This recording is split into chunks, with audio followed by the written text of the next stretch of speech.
Why play EXOTECH? Well, you might have strong EXOTECH items that you want to make use of, you want to play a reliable comp that is quite strong in the current meta, or you have an enabling augment or even an EXOTECH emblem that incentivizes you to play around vertical EXOTECH. However, you need to hit certain forecasts and have good items in order to make the most out of this comp. Specifically, a lot of times you're playing around Zeri with a Guinsoo, which are both essential in order to get the most out of this trait. Additionally, you're also reliant on the EXO items or the EXOTECH items. Sometimes if you get really bad EXOTECH items, especially if they're your early bad ones, it could be a bad decision to play around this particular comp. Additionally, it can be hard to stabilize because you are so reliant on playing around a Guinsoo holder. You need to make sure that your front line can sustain that, which could make you have stability issues if you're playing towards a level 8 comp. Additionally, it can be hard to cap very high. A lot of times you might get stuck on level 8 and have struggles to try and fit in or slot in different 4 costs and 5 costs depending on what EXOTECH items you have and which ones are most important to you. If you like my content, please make sure to like and subscribe.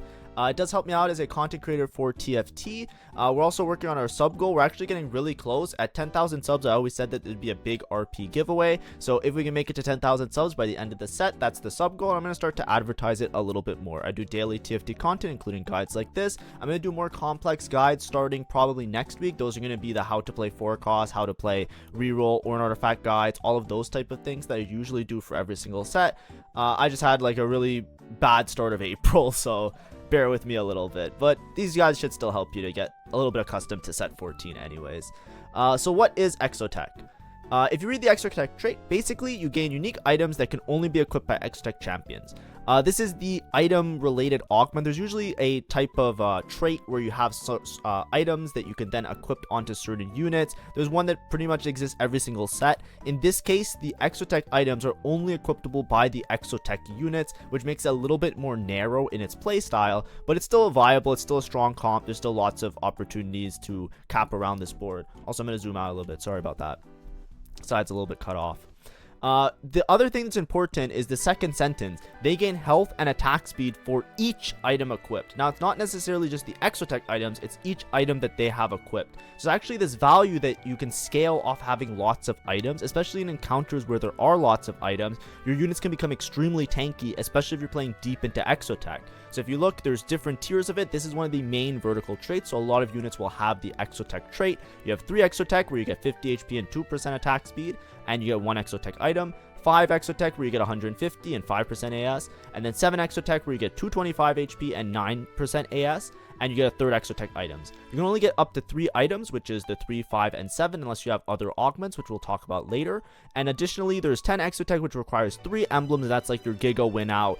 It says it enhances everything. It basically makes all the EXOTECH items unruly broken, and you basically just win the game for free. But that's not something we're going to focus on here. If you have 3 emblems, go for it. You'll win the game. You know what I mean? But anyways, just for your own resource, these are the EXOTECH items. Now, a lot of times I get the names wrong. You might have noticed in some of my videos. These are them. I took this from the League of Legends wiki. Whenever I talk about the items, I usually just refer them by color. But basically, there's the Pulse Stabilizer. It's kind of like an IE with a built-in execute effect. There's Corrupted Chassis, or Chassis, however you want to say it. Where you basically get extra shielding on your units. Hollow Bow, which is the one we're going to talk about the most, where it's basically like critical strikes, grant extra mana, and then after casting an ability, you get more critical strike chance. This is the new broken item, which we're going to talk about a little bit later. Cyber Coil, which basically makes it so that when you do damage, you mark them and then you heal for damage. Flux Capacitor, which basically like has a stacking effect where you basically can deal extra percentage health damage. Hyperfang, which is kind of like a little bit of a melee item, which has some Omnivamp and attack damage, but also has a similar like storing effect where it does damage. And then you have Repulsor Lantern, which is another one of the tank items that just gives a lot of base HP. If we're looking at these items, we'll talk about them a little bit later, but the ones to look out for usually are purple, Hollow Bow. That is the main reason that you would be playing EXOTECH nowadays based on how they were balanced in the last patch, and we'll talk about it a little bit, like I said, when we go through the boards. So when should you be playing EXOTECH? A lot of times when you're playing EXOTECH, you need to have a Guinsoo. You're usually going to be playing around Zeri as a primary carry, and that's what we're going to talk about that's what we're going to talk about the most in this video, is Zeri primary carry. If you're playing Zeri, you need to have a Guinsoo. The unit does not function correctly unless you have a Guinsoo. You can try your best. but Guinsoo is essential. And then I also put IE here because it also synergizes really well in the kit that we're trying to build, which is to have her to crit and have all of her clones crit as well. Additionally, this comp works really well if you have an EXOTECH emblem. It opens up a lot of possibilities to play different 5 costs. A lot of the EXOTECH items are also extremely broken on the different 5 cost units, which we'll talk about in a second as well. Additionally, there is the certain specific EXOTECH items, EXOTECH augments, Cyberdeck and Trial Run. Both of these seem really good. Cyberdeck has like a little bit of a binary airdrop kind of effect where you get extra EXOTECH items, where if you have 2 items, you can get a third item on some of your units. It's actually very powerful. It gives you a lot of resources. You can consider it as a gold augment that's giving you 4 components. The norm is that a gold augment gives you 3 components, so it's actually really strong, especially if you're playing around EXOTECH. Additionally, there's Trial Run, which gives you a golem and also gives 3 EXOTECH items on the golem. This works really well if you have tank EXOTECH items that you can then make a really hard to deal with the golem. Let's talk about the final board now. So when we're talking about EXOTECH units, usually you're going to be trying to play around 7 EXOTECH. There were other variations that existed in prior patches, but in general, 7 EXOTECH is usually the way to go. When you look at the EXOTECH units, you have a couple low-cost units. Basically, you have Jax, Nefiri, and Jin. All of these are really good item holders. You can hold melee or like attack items on Nefiri a lot of the times. Jin is a really useful unit that a lot of comps usually try to play around and also does a lot of damage. He's also a 3 synergy unit, so you can actually have a lot of flexibility in your mid game leading up to your final board. And then you have Varus, who is Executioner, and Mordekaiser, who also has 3 traits, EXOTECH, Bruiser, Techie. So this board actually has a lot of flexibility because it has 2 3-trait users on the board that can kind of like fit in or slot in other units. And then the main units that you want, primary tank is usually going to be Sejuani, which is a Bastion. Synergizes with the Jax, so you have a frontline synergy built into the 7 EXOTECH board, which is really nice. And Zeri, who is usually your primary carry, who is mostly an auto attacker. The way that Zeri works is she keeps auto attacking, and when she casts, she basically makes these clones, and the clones continue to auto attack. Now, when you look at this board, if you're trying to complete the board in a way that makes the left side of the screen light up really nicely, a lot of times you'll see just play Kindred.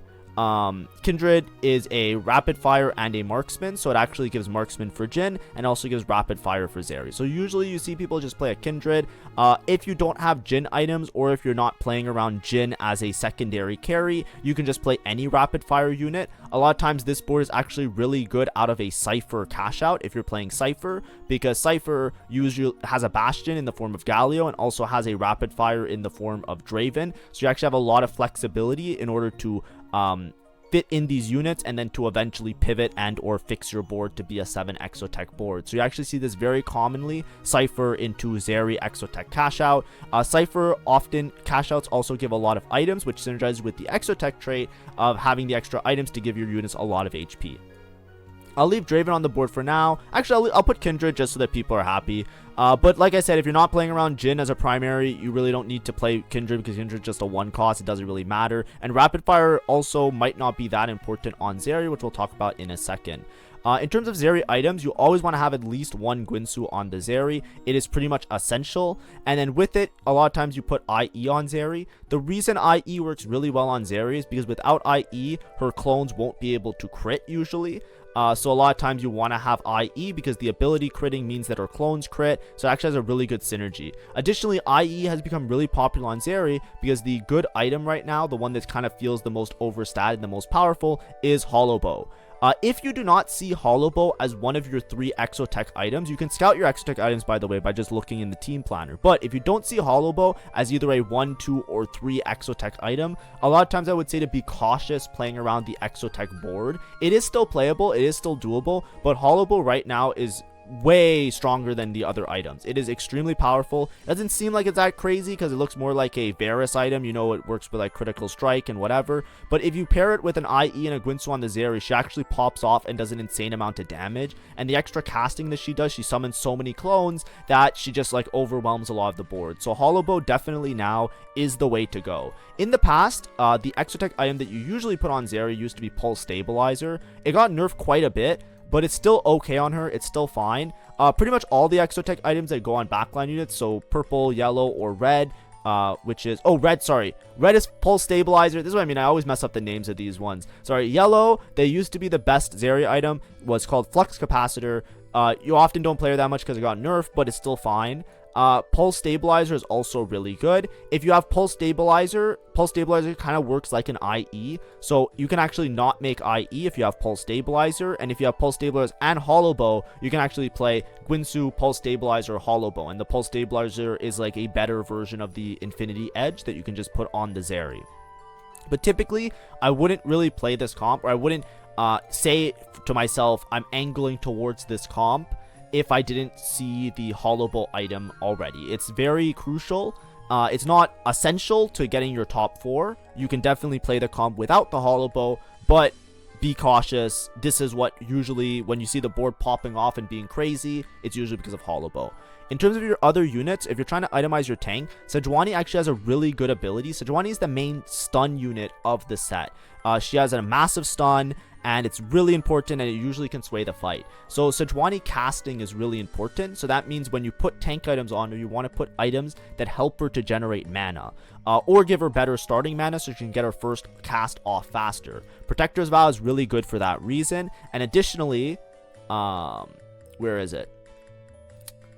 I think even Adaptive Helm might be pretty good on her, but Adaptive Helm is a little bit awkward because it gives her mostly armor and MR, and she's a Bastion, so you don't really need that much. But typically you're putting one of these 2 items, or even a Redemption. Basically any frontline item that is made with a tier, you want to try and prioritize at least one of those. It works out well because you don't need the tiers for your other units, but you want to try and make at least one of these items just to make sure that your Sejuani has a little bit of an easier time casting, because that can greatly sway the fight. Sejuani you almost always want to place on the side. Usually you put her towards the middle because she's your main tank, but in terms of positioning, you also want to position her on the same side as the enemy tank. She has a 3 hex range for EMP, so a lot of times she can actually reach the enemy carry just by a little bit of positioning. So make sure to put your Sejuani leaning towards the side of the enemy carry, because it can greatly affect the outcome of the fight. If you stun the enemy carry, there's a good chance you just win the fight straight up. In terms of other units that you can carry, you can also play around Jhin, and 3-star Jhin does do a lot of damage. Jhin, usually you just want to put him like raw damage because he's just going to do really well with that. You can also put the other utility items on either Sejuani in the form of frontline items, or on Jhin in the form of backline items. Something that's really nice about this comp is that Jhin has Sundering, so that means he reduces armor. It's really nice because that means you can postpone making your Sundering until a little bit later in the game, and it can also help you to stabilize if your items don't work out perfectly, that you have the proper utility items that you need. But all in all, very strong comp. Now, how could you cap out this comp a lot stronger? Usually with 5 costs. So any comp that you can find that you can play a Viego with, you play Viego. Viego is strong.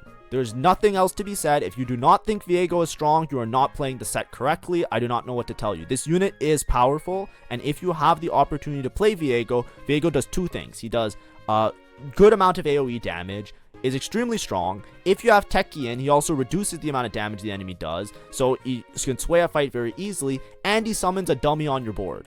Like, what else do you want a unit to do? Like, I'm sorry if Viego doesn't top the damage charts as well, but like, besides that, he does everything.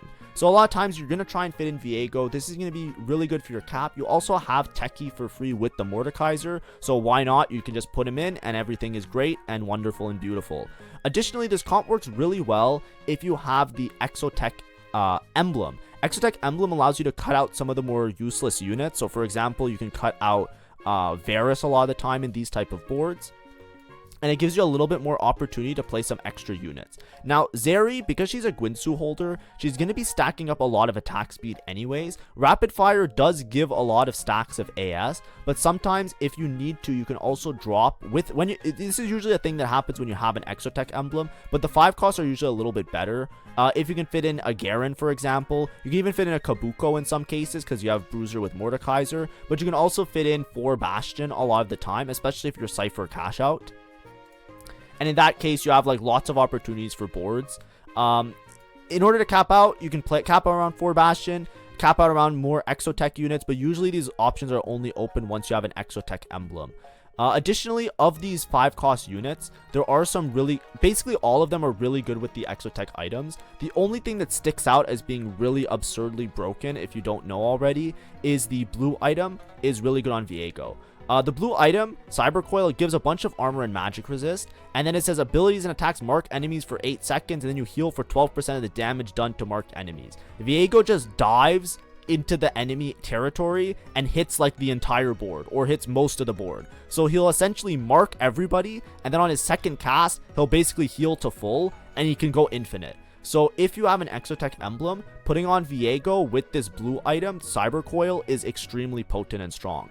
Funny enough, Cyber Coil on pretty much everybody else is one of the worst Exotech items because it's really damage oriented, and it doesn't really work that well on some of the other tanks because Sejuani doesn't do a lot of damage, Mordekaiser doesn't really do a lot of damage unless he's 3-starred, and Jax doesn't do a lot of damage, and Nefiri doesn't really do that much damage unless you're building around Nefiri 3. So it actually works really well on other units, but usually if you see the blue item, you're like, great, it's a useless item. The other tank items, you can just put them on whoever a lot of the time, and the attack items, besides this item being really good on Nefiri, if you're playing around Nefiri reroll or something along those lines, you can put on somebody else.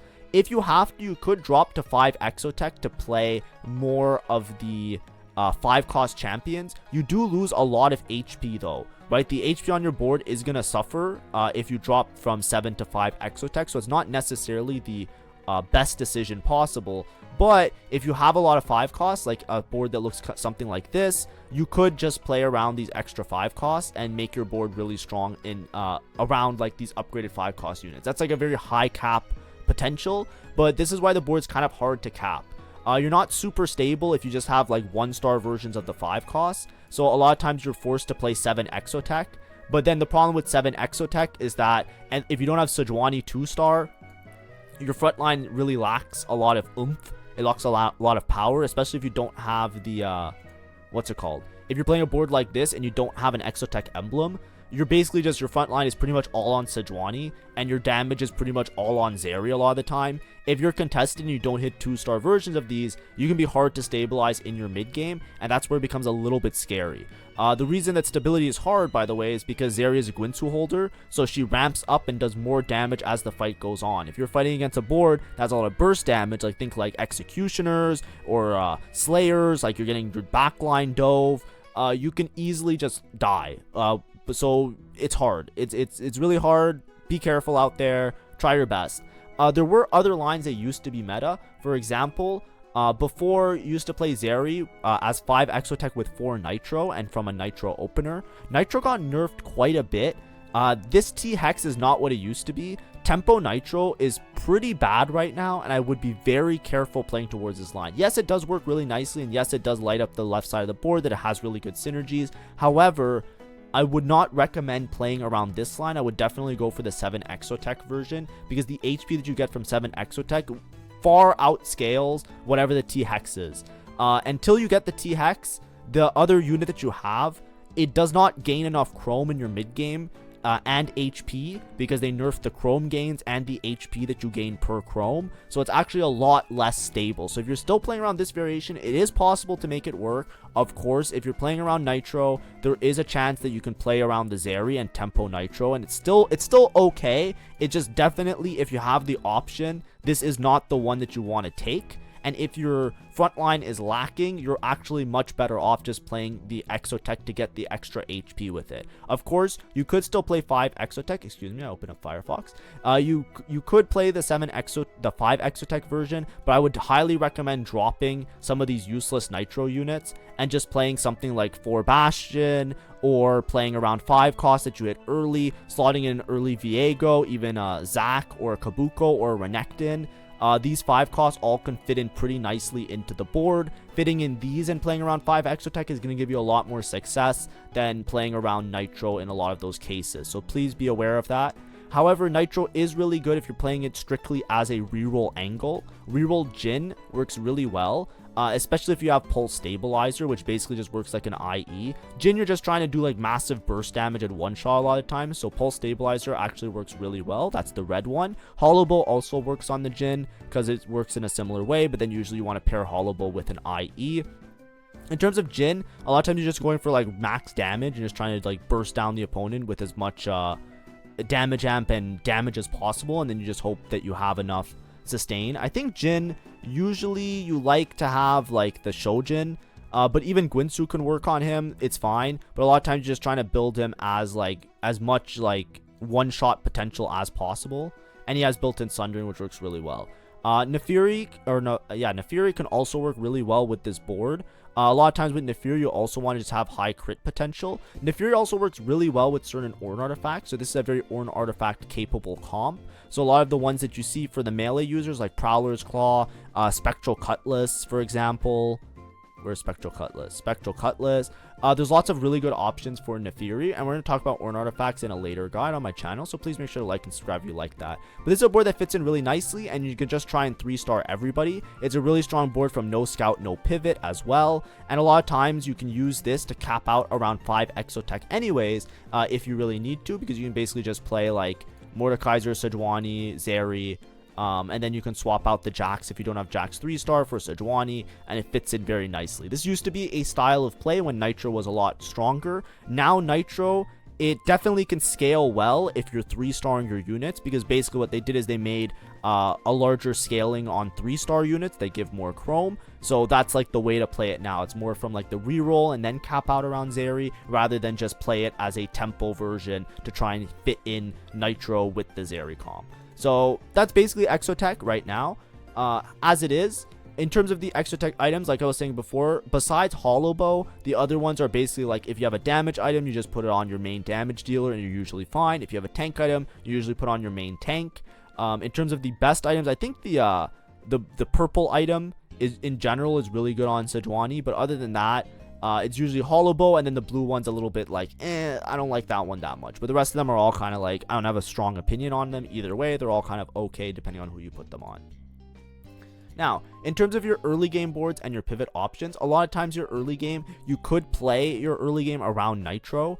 Nitro with Jin and Nefiri works really well in order to transition into late game, because you can just use your other units as item holders like Jin, and then slowly transition into the Nitro board. You don't necessarily have to re-roll it, but Nitro is still good in terms of like just early game having an extra unit on your board and being quite strong in your early game. So a lot of times you can still play something like this, and then usually you have Jax. It's a very low cost board that can then set you up really nicely to do your roll down for Zeri later in the game. Additionally, anybody who can work really well with a Guinsu is pretty good. So there's other rapid fire units that you can then use to transition, namely Kog'Maw, Twisted Fate, or even, I forget who else. Oh yeah, Draven. Could also work really well. This board is also notoriously good with Cypher cashouts. Cypher cashouts allows you to transition really nicely, so you can transition to 5 EXOTECH or 7 EXOTECH ideally, by just playing around Cypher. Get your Cypher cash out on 3-7, right before your 4-1, 4-2 roll down, and then you can even keep the Draven in and keep some of the Cypher units in, so you don't have to stress out too much about having to fully transition. If you're playing around the Cypher EXOTECH board, you can even end up playing around an extra, what's it called, Zed, if you want to keep them on your board. But you can actually build this board with EXOTECH a lot of the times, because you just need to play 3 EXOTECH if you have Hollow Bow, and then you can build around 5 costs and other stuff if you're trying to tempo and Cypher cash out. But we'll talk about this when I make a Cypher guide. I think it's going to happen next week, so stay tuned for that if you're looking for the Cypher guide. I haven't done it yet. I'm just making sure that I understand everything and rechecking the thresholds because they just changed them with the new patch. But anyways, what are your conditions for success when playing EXOTECH? You want to be relatively uncontested. The main reason is that you're so reliant on hitting Sejuani and Zeri that if you're very contested, you might not hit them. You don't have to be completely uncontested because you could still stabilize around 1-star versions of these units. It does really depend on your board. This is a comp that works really well with lobbies where you get a lot of items.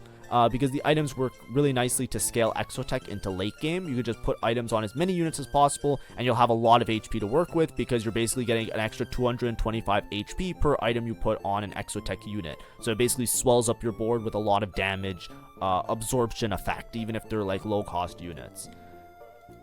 Ideally, you want to have the Hollow Bow item. Hollow Bow is pretty essential right now. This might change from patch to patch, right? If right now Hollow Bow is broken, and next patch, if you're watching this in like 3 weeks, and Hollow Bow is nerfed, and everybody says Hollow Bow is shit, and they say this other EXOTECH item is good, then, you know, copy, cut, paste out hollow bow and put in the other broken Exotech item. Last patch it was flux capacitor was like the condition, but basically you want to guarantee that one of the 3 Exotech items, ideally the first one, just so that you have flexibility in how deep of Exotech you play, you want to make sure that you have the item that you can put around the Zeri, so you can plan and build your items around that.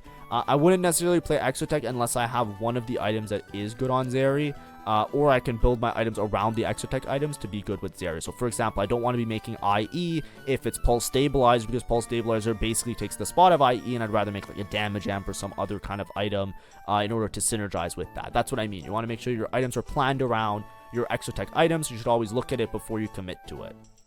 Guinsu is also essential. If you do not have Guinsu components, don't just play towards this and think that you'll hit the Guinsu later. Don't pivot into this unless you have a Guinsu. Zeri without a Guinsu is not gonna work. It's Guinsu is Winsu, okay? You need the Guinsu. Additionally, lots of items work out really well with this comp, as well as different augments to support it. So I already talked to you about the Exotech specific augments, but augments that also give you general bulk and tankiness can also work really well, because you want that Guinsu to stack as much as possible. Lots of items also swells your board up with a lot of HP, so even if your main tank dies, your other units are going to be hard to chew through. As long as you can stall out for the Zeri will clean up as long as you reach that critical mass of attack speed. Remember, parting notes for this video, always check your Exotech items at game start. You can just put them in your team planner and look at the team planner. You can hover over an Exotech unit on another person's board. Always at the start of the game, check your Exotech item to make sure that you know what it is, so you can plan around that when you pick your augments and you play your early game boards. But anyways, thanks for watching. Please make sure to like and subscribe if you do like the content. I will continue to do this series intermittent with more of the general guides. The general guides are just a little bit harder to structure, and I've been having a month. A lot of you have known, I've been posting about it, talking about it in Discord and even on stream and in videos.